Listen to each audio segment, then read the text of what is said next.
In a peaceful suburban neighborhood where rows of houses stood neatly aligned and manicured lawns sparkled under the sun, lived Sarah Reynolds. She was a hard-working single mother who juggled her demanding job at a local marketing firm with the responsibilities of raising her two energetic children. Life wasn't easy for Sarah. Balancing work deadlines, school events, and household chores often felt like walking a tightrope, but she managed to keep things running smoothly thanks to one simple convenience: grocery delivery. Every week, Sarah would place an order online, carefully selecting items that would last her family through busy days and hectic nights. It wasn't just about saving time, it was about survival. Between soccer practices, piano lessons, and late-night homework sessions, stepping foot inside a crowded supermarket felt like a luxury she couldn't afford. Grocery deliveries had become her lifeline, ensuring her pantry stayed stocked and her fridge filled without requiring hours spent navigating crowded aisles or waiting in long checkout lines. On this particular sunny afternoon, however, something unusual happened. Sarah decided to go big. Her schedule for the upcoming week looked especially chaotic, so she placed what might have been her largest order yet. There were fresh fruits and vegetables, gallons of milk, boxes of cereal, cleaning supplies, snacks for the kids, pet food for their golden retriever Max, and even a few indulgent treats for herself, a rare moment of self-care amid her packed routine. As she clicked Confirm Order, she felt a small wave of satisfaction wash over her. For once, she wouldn't have to worry about running out of essentials midweek. Little did Sarah know, this seemingly ordinary day would spiral into anything but normal. Living just across the street from Sarah was Karen Thompson, a woman whose reputation preceded her throughout the neighborhood. Known affectionately or not so affectionately as HOA Karen, she was infamous for her strict adherence to the rules set by the Homeowners Association, or rather her interpretation of them.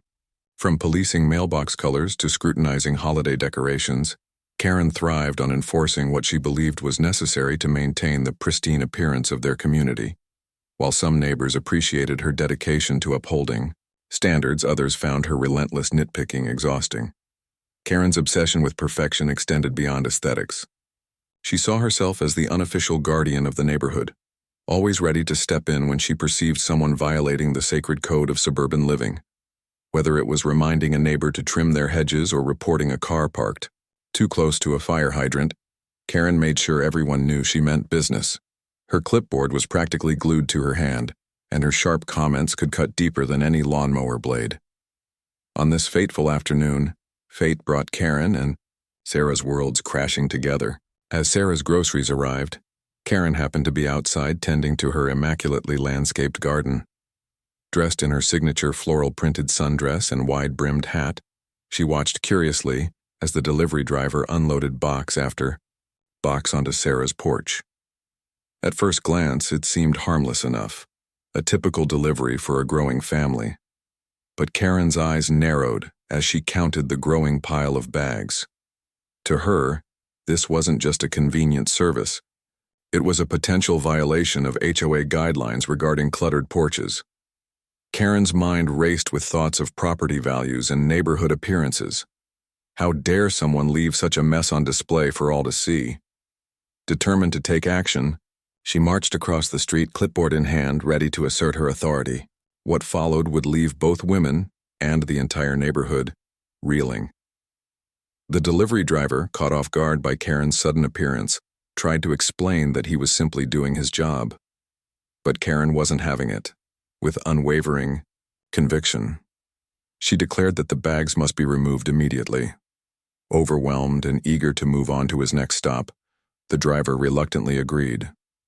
Little did he know, this decision would ignite a chain reaction of events neither he nor Karen could have anticipated.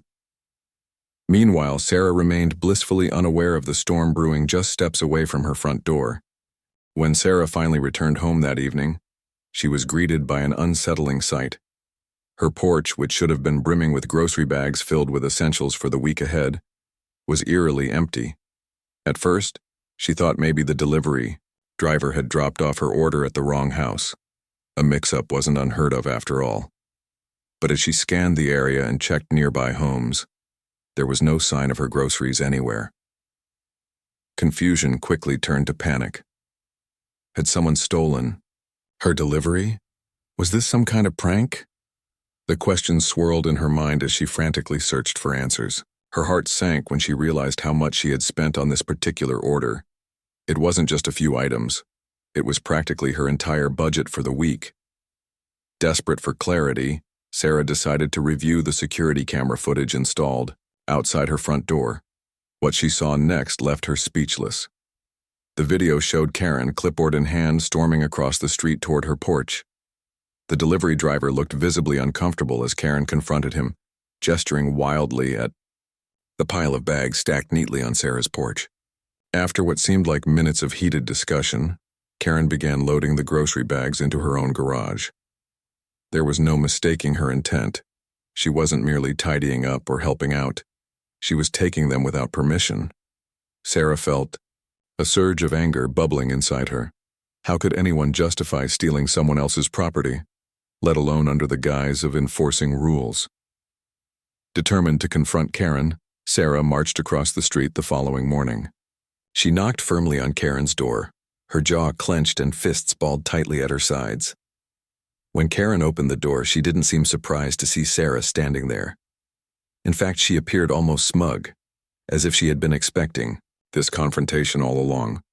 "What did you do with my groceries?" Sarah demanded, her voice trembling with frustration. Karen crossed her arms over her chest and tilted her head slightly, adopting the air of someone who believed they were completely in the right. "Oh, those bags," she said coolly. "They were cluttering your porch. It's against HOA guidelines to leave excessive items out where they can be seen by neighbors. I took care of it." "Took care of it?" Sarah repeated incredulously. "You mean you stole them?" Karen rolled her eyes dismissively. "Don't be dramatic. I was protecting our neighborhood standards. You're lucky I even bothered to intervene. If you'd followed the rules in the first place, none of this would have happened." Sarah couldn't believe what she was hearing. Protecting the neighborhood? This wasn't about aesthetics or community pride. It was theft, plain and simple. But arguing with Karen only seemed to make things worse. Every attempt Sarah made to reason with her neighbor was met with deflection and condescension. Karen insisted that Sarah was exaggerating the situation and accused her of being ungrateful for her efforts. Frustrated but unwilling to give up, Sarah decided to take a more formal approach. She filed a complaint with the Homeowners Association board, hoping they would side with her and demand that Karen return her stolen groceries. However, the response she received was far from encouraging. During the meeting, Karen presented herself as the aggrieved party, painting Sarah as a negligent homeowner who refused to adhere to basic neighborhood guidelines. Shockingly, several members of the HOA board seemed to agree with her. "It's not about the groceries," one board member said during the discussion. "It's about setting an example for everyone else. We can't have porches looking like storage units." Sarah listened in disbelief as her concerns were brushed aside. Instead of holding Karen accountable, the board suggested that Sarah apologize for creating a nuisance and promise to implement stricter enforcement of porch regulations moving forward. Feeling defeated and powerless, Sarah left the meeting with a heavy heart. The system she had hoped would protect her had failed miserably, but Sarah wasn't ready to give up just yet. That night, unable to sleep, she found herself scrolling through social media. An idea began to form in her mind. If the HOA wouldn't listen, maybe others would. She drafted a post detailing everything that had happened, from the missing groceries to Karen's audacious behavior, and included screenshots of the security footage showing Karen hauling away the bags. Before hitting post, she hesitated, briefly wondering if sharing her story publicly was the right move. But deep down, she knew she had nothing to lose. Within hours, Sarah's post went viral. Comments poured in from strangers across the country, expressing outrage over Karen's actions and offering words of support to Sarah. Memes mocking Karen's antics began circulating online, with hashtags like "too many bags on porch" trending on multiple platforms. People shared their own experiences dealing with overzealous neighbors or HOA bullies, turning Sarah's personal ordeal into a broader conversation about fairness and accountability in suburban communities.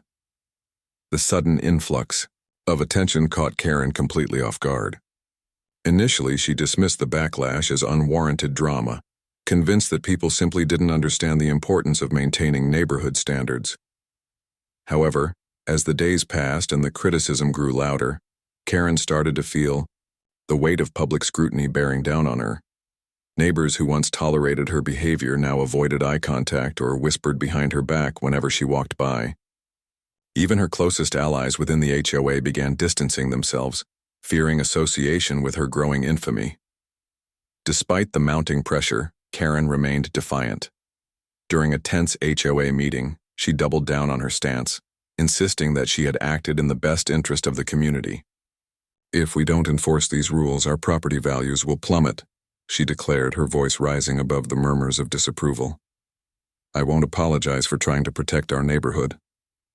Her words fell flat. Many residents had grown tired of Karen's constant meddling, and the viral nature of Sarah's story had given them the courage to speak out.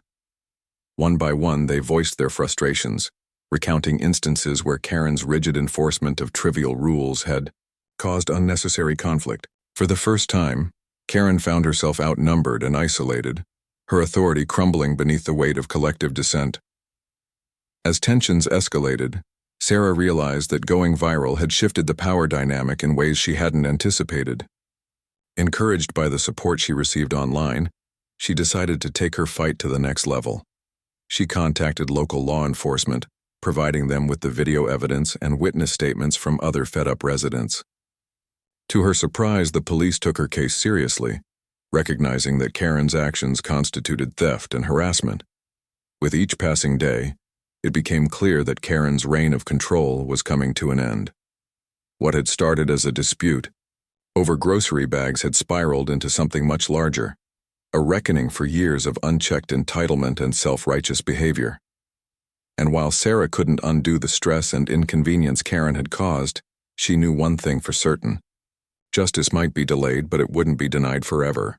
As the days stretched into weeks, Sarah's life became a whirlwind of emotions: anger, frustration, and even moments of hope as her story continued to gain traction online. The overwhelming support from strangers gave her a sense of validation she hadn't expected, but it also brought new challenges. With every share, comment, or meme about HOA Karen, the spotlight on their small suburban neighborhood grew brighter. Reporters began reaching out, eager to cover what had quickly become a national sensation. Neighbors whispered behind closed doors, some siding with Sarah, others quietly defending Karen, though fewer and fewer dared to admit it publicly. Karen, meanwhile, was unraveling under the pressure. At first, she tried to brush off the backlash as harmless internet drama, dismissing memes and viral posts as the work of jealous troublemakers. But as the criticism mounted, cracks in her confident facade began to show. She stopped tending to her garden, which had once been her pride and joy, leaving weeds to creep through her once pristine flower beds. Her daily walks around the block turned into hasty trips to her car, avoiding eye contact with neighbors who now stared at her with thinly veiled disdain. Despite her growing isolation, Karen refused to back down. In fact, she seemed determined to double down on her stance, convinced that history would prove her right. During one particularly heated HOA meeting, she took center stage, clutching her clipboard like a shield. "This isn't just about grocery bags," she declared, her voice trembling with emotion. "It's about preserving our community's integrity. If we let people get away with breaking the rules, where does it stop?" Her speech fell flat. The room remained eerily silent, save for a few awkward coughs. Gone were the nods of agreement or murmurs of support she used to rely on. Instead, residents shifted uncomfortably in their seats, avoiding her gaze. Even those who had previously aligned themselves with Karen's strict enforcement of HOA guidelines now kept their distance, fearing guilt by association. For the first time in years, Karen found herself truly alone. But Karen wasn't content to fade into obscurity without a fight. Emboldened by her belief that she was doing the right thing, she began campaigning harder than ever to tighten neighborhood regulations. She proposed new rules limiting porch decorations, restricting delivery times and even requiring homeowners to seek pre-approval for any visible changes to their property exteriors. To her shock and dismay, her proposals were met with outright hostility. Residents openly challenged her suggestions during meetings, pointing out how unreasonable they were. Some even accused her of using these measures as a way to control others rather than improve the community. The tension reached a boiling point when Sarah discovered something that made her blood boil. Karen had been bragging about her actions to other neighbors. While Sarah had hoped public shaming might force Karen to reconsider her behavior, it seemed to have the opposite effect. In private conversations, Karen framed herself as a misunderstood hero, someone willing to take drastic measures to uphold standards others were too lazy to enforce. According to snippets shared by disgruntled neighbors, Karen claimed she had taught Sarah a valuable lesson and expressed pride in standing up to entitled millennials who didn't respect tradition. Sarah couldn't believe Karen's audacity. Not only had she stolen Sarah's groceries, but she was now spinning the narrative to make herself look like the victim. It was clear that Karen saw this as a battle of wills, and she wasn't going to back down anytime soon. Frustrated but resolute, Sarah realized she needed to escalate her efforts if she wanted true accountability. That's when she decided to involve the authorities. Armed with irrefutable evidence, from security footage showing Karen loading the grocery bags into her garage to screenshots of her boasting about the incident, Sarah filed a formal police report. At first, she wasn't sure what to expect. Would law enforcement take her seriously? After all, this wasn't exactly a high-profile crime. It was a dispute over groceries. But to her relief, the officers listened intently, taking detailed notes and promising to investigate further. Word of Sarah's decision spread quickly throughout the neighborhood, sending shockwaves through the tight-knit community. Some residents applauded her courage, praising her for standing up to Karen's bullying tactics. Others worried about potential fallout, fearing Karen might retaliate if charges were pressed. Tensions ran high, with neighbors divided between those who supported Sarah and those who still clung to the remnants of Karen's influence. For Karen, the news hit like a thunderclap. When officers arrived at her door to ask questions, she initially dismissed them with her usual bravado, insisting she had done nothing wrong. But as they presented her with the evidence, including the damning video footage, her confidence wavered. For the first time, she seemed genuinely rattled, stammering through explanations that sounded increasingly flimsy. By the end of the interview, she was visibly shaken, retreating indoors as reporters gathered outside her home, cameras flashing and microphones thrust forward. The media circus surrounding the case only intensified. Local news stations picked up the story, dubbing it the Great Grocery Heist. Talk shows debated whether Karen's actions stemmed from misplaced zeal or outright entitlement. Social media users dissected every detail, speculating about Karen's motives and mocking her attempts to justify theft as neighborhood preservation. Memes depicting Karen dragging grocery bags into her garage flooded timelines, accompanied by captions like "Clutter Crimes Unit" and "Too many bags on porch." Amid the chaos, Sarah found herself thrust into the role of reluctant advocate. People admired her determination to hold Karen accountable, seeing her as a symbol of resistance against overbearing authority figures. Strangers sent messages of encouragement, sharing their own stories of dealing with difficult neighbors or HOA disputes. Inspired by the outpouring of support, Sarah began volunteering with local advocacy groups focused on fair housing practices and tenant rights. She realized her experience could help others navigate similar situations, empowering them to speak up when faced with injustice. Back at home, the atmosphere in the neighborhood shifted dramatically. Without Karen's constant presence looming over everyone, residents started loosening up. Mailboxes sported quirky designs, holiday lights twinkled earlier than usual, and laughter echoed across yards where tense silences had once reigned. It was as if a weight had been lifted, allowing the community to breathe freely for the first time in years. Yet despite the newfound sense of freedom, there was an underlying tension. Everyone knew the situation was far from resolved. As the investigation progressed, whispers circulated about what might happen next. Would Karen face legal consequences for her actions? Could she repair her tarnished reputation, or was her downfall inevitable? For Sarah, the answers couldn't come soon enough. She had already lost so much: time, money, peace of mind. But she refused to let Karen win. Justice might be slow, but Sarah was determined to see it through to the end.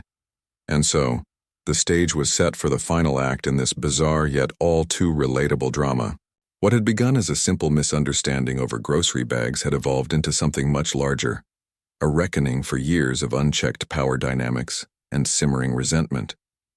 The entire neighborhood held its breath, waiting to see how the story would conclude. The morning that changed everything began like any other in the quiet suburban neighborhood. Birds chirped, sprinklers hissed gently over dewy lawns, and residents bustled about their routines. But for Karen Thompson, this particular morning would mark the beginning of her downfall. It started with a sharp knock at her front door, a sound she had heard countless times before, often from neighbors seeking clarification on HOA rules or delivery drivers dropping off packages. This time, however, it wasn't a neighbor or a driver standing on her porch. It was two police officers. Karen opened the door cautiously, clutching her robe tightly around her as if trying to shield herself from what awaited her. The officers introduced themselves politely but firmly, explaining they were there to follow up on an ongoing investigation. They asked if she would step outside to answer a few questions. Confused but still clinging to her usual air of confidence, Karen complied, stepping onto her porch while casting wary glances at the gathering crowd of curious neighbors. As the officers reviewed the evidence against her, security footage showing her loading Sarah's groceries into her garage, witness statements from disgruntled residents, and even screenshots of her boasting about the incident, Karen's bravado began to crumble. Her initial protests grew weaker, her voice shaking as she tried to explain herself. "I was just following the rules," she stammered repeatedly, though her arguments sounded hollow even to her own ears. Finally, after what felt like an eternity, one of the officers informed her that she was being placed under arrest. Charges included theft and harassment, both serious offenses that carried potential legal consequences. As handcuffs clicked into place around her wrists, Karen's face turned pale, her mouth opening and closing wordlessly as reality sunk in. For years, she had prided herself on maintaining order in the neighborhood, enforcing rules she believed protected everyone's best interests. Now those same actions had led to her arrest. Neighbors watched in stunned silence as Karen was led to the patrol car, her head bowed in shame. Some snapped photos, capturing the surreal moment for posterity, while others simply stared, unable to process what they were witnessing. Reporters who had been camped out near the neighborhood since the story went viral quickly descended upon the scene, shoving microphones toward Karen and shouting questions. Cameras flashed relentlessly, capturing every detail of her walk of disgrace. One particularly bold reporter managed to get close enough to ask, "Do you regret your actions?" Karen hesitated, tears welling up in her eyes before muttering, "I only wanted to help," before being ushered into the backseat of the police car. The sight of Karen being driven away sent shockwaves through the community. Conversations buzzed everywhere, in driveways, coffee shops, and grocery store aisles, as residents grappled with the magnitude of what had just happened. Some expressed relief, glad to see someone finally hold Karen accountable for years of overbearing behavior. Others admitted feeling uneasy, wondering whether justice had gone too far. After all, no matter how misguided Karen's intentions might have been, seeing a neighbor arrested was unsettling. For Sarah Reynolds, the arrest brought mixed emotions. On one hand, she felt vindicated. Her persistence in pursuing accountability had paid off, proving that even someone as powerful and intimidating as Karen couldn't escape the consequences of their actions. Yet there was also a sense of sadness. No one wins when disputes escalate to such extremes, and Sarah couldn't help but reflect on how much energy and stress had gone into resolving something that should never have spiraled out of control in the first place. News of Karen's arrest spread like wildfire, dominating headlines across local and national media outlets. Late-night talk show hosts joked about the absurdity of the situation, dubbing Karen the Porch Bandit and turning her mugshot into a meme-worthy icon. Social media users gleefully shared edited images of Karen surrounded by grocery bags, complete with captions like "Clutter Crimes Unit" and "Too many bags, call Karen." Memes mocking her entitled attitude became so widespread that the phrase, "too many bags on porch" entered popular culture as shorthand for unnecessary interference. Despite the humor, many people took the opportunity to discuss deeper issues raised by the case. Commentators debated the fine line between enforcing community standards and infringing on personal freedoms. Others highlighted the dangers of unchecked authority, pointing out how easily individuals like Karen could abuse their influence within organizations like homeowners associations. Sarah herself appeared on several news programs, sharing her side of the story and urging viewers to speak up when faced with similar injustices. She emphasized the importance of standing firm against bullying tactics, whether they came from neighbors, employers, or institutions. Meanwhile, Karen's life unraveled further behind closed doors. Released on bail later that day, she returned home to find reporters still camped outside her house eager for a statement. Humiliated and overwhelmed, she retreated indoors, drawing the blinds and avoiding contact with anyone. Calls from friends and acquaintances dwindled to almost nothing. Even those who had once supported her now distanced themselves, fearing association with her tarnished reputation. Her once immaculate garden grew wild, mirroring the chaos unfolding in her personal life. In the weeks that followed, Karen attempted damage control, issuing public apologies and blaming her actions on a misguided desire to protect the neighborhood. She claimed she never intended to harm anyone and expressed regret for causing such upheaval. However, her words rang hollow to most. The internet continued to mock her, and neighbors remained skeptical, unwilling to forgive or forget the years of tension she had created. Back in the neighborhood, the absence of Karen's constant oversight sparked noticeable changes. Residents embraced newfound freedom, decorating their porches with colorful planters, string lights, and seasonal displays without fear of reprimand. Mailboxes sported quirky designs, and children played freely in yards where strict noise ordinances had once stifled laughter. The shift was subtle but significant, breathing fresh life into a community that had long felt stifled. Sarah noticed these changes with a mix of satisfaction and bittersweet reflection. While she was glad to see the neighborhood thriving without Karen's interference, she couldn't ignore the toll the ordeal had taken on everyone involved. The experience had taught her valuable lessons about resilience, advocacy, and the power of community solidarity. Determined to turn her hardship into something positive, she launched a local initiative aimed at fostering better communication among neighbors and encouraging collaboration rather than conflict. As the dust settled, the neighborhood moved forward cautiously, aware that healing would take time. Though Karen's arrest marked the end of an era defined by rigid enforcement and simmering resentment, it also opened the door to new possibilities. Residents began organizing block parties, book clubs, and volunteer projects, slowly rebuilding trust and camaraderie. Even the HOA board underwent significant reforms, adopting more inclusive policies and prioritizing transparency over punishment. For Sarah, the journey hadn't been easy, but it had been worth it. She had stood up not just for herself, but for countless others who had silently endured Karen's antics for years. In doing so, she inspired a wave of change that rippled far beyond her small corner of suburbia. And while she couldn't undo the past, she knew one thing for certain. Sometimes standing up to injustice, even over something as simple as grocery bags, can spark a revolution. The aftermath of Karen's arrest brought both relief and reflection to the neighborhood. For Sarah Reynolds, the days following the dramatic turn of events were a mix of emotions: pride in having stood up for herself, sadness over the toll the conflict had taken, and cautious optimism about what lay ahead. Life slowly began returning to normal, but it wasn't quite the same as before. The once oppressive shadow cast by Karen's relentless rule enforcement had lifted, leaving behind a community eager to redefine itself. Karen, on the other hand, faced a long road to redemption, or at least acceptance.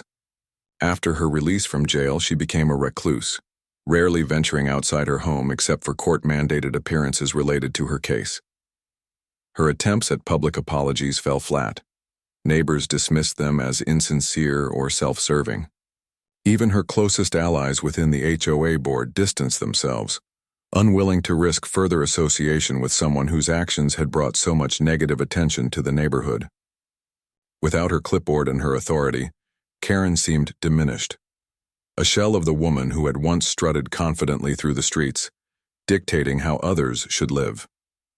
Her resignation from the HOA board came quietly, announced via a brief email sent to members late one evening. There was no grand farewell speech, no heartfelt thanks for years of service. Instead, Karen simply stated that she needed to focus on personal matters and stepped down without further comment. The decision was met with a collective sigh of relief among residents, many of whom felt they could finally breathe freely for the first time in years. With Karen out of the picture, the HOA underwent significant changes. A new board was elected, composed of individuals committed to fostering a more inclusive and supportive environment. Rather than policing every minor infraction, the revised guidelines emphasized collaboration and open dialogue. Residents were encouraged to voice their concerns directly, rather than relying on anonymous complaints or rigid enforcement measures. Monthly meetings became less formal, often including potluck dinners where neighbors could mingle and get to know one another better. Slowly but surely, the atmosphere shifted from one of tension to one of camaraderie. For Sarah, these changes marked a turning point, not just for her personally, but for the entire community. She threw herself into volunteering with the revamped HOA, helping draft policies that balanced aesthetic standards with individual freedoms. Her efforts earned her respect and admiration from neighbors, who now saw her not just as the woman who took down HOA Karen, but as a leader dedicated to creating positive change.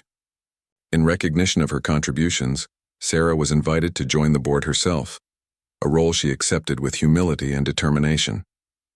But Sarah didn't stop there. Inspired by the overwhelming support she had received during her ordeal, she expanded her advocacy beyond the neighborhood. She partnered with local organizations focused on tenant rights and fair housing practices, hosting workshops and seminars to educate others about navigating disputes with landlords, homeowners, associations, or difficult neighbors. Her story resonated deeply with attendees, many of whom shared similar experiences of feeling powerless against oppressive systems. Through her work, Sarah transformed a personal struggle into a platform for empowerment, encouraging others to stand up for themselves while advocating for systemic reforms. As months passed, the neighborhood continued to evolve. Yards bloomed with creativity, porches adorned with decorations reflecting each homeowner's personality.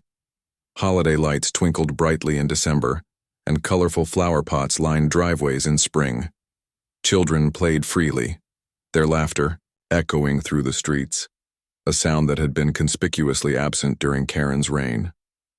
Block parties replaced tense HOA meetings, bringing together families who had previously kept to themselves.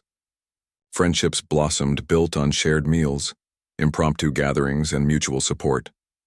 Even Karen's house, once a symbol of perfection, began to show signs of neglect. Weeds sprouted in her garden, and paint peeled along the edges of her porch railing. Some neighbors whispered about whether she might move away entirely, unable to face the embarrassment of living in a place where she was widely reviled. Others hoped she would stay, perhaps finding a way to rebuild trust and reintegrate into the community someday. Whether or not that would happen remained uncertain, but one thing was clear: Karen's influence was gone for good. Sarah, meanwhile, found peace in knowing she had made a difference.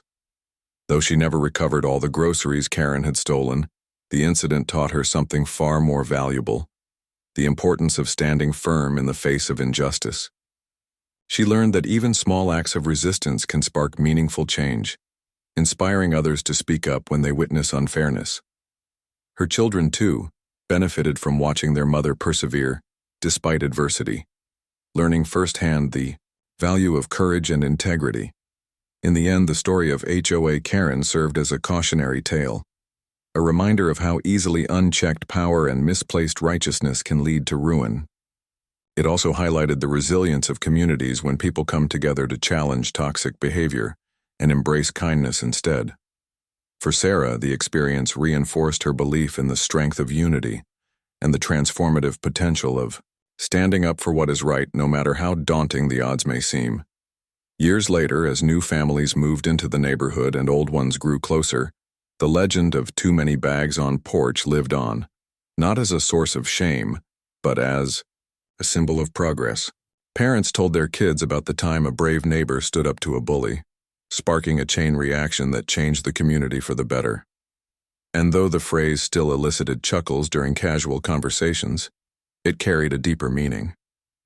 Proof that sometimes the smallest fights can yield the biggest victories. And so life went on. The neighborhood thrived, its residents bound together by shared memories of triumph and transformation. Sarah looked around at the vibrant, welcoming space she now called home and smiled, knowing she had played a part in shaping its future. The grocery bags that started it all may have been lost forever, but the lessons gained and the friendships forged were treasures that would last a lifetime.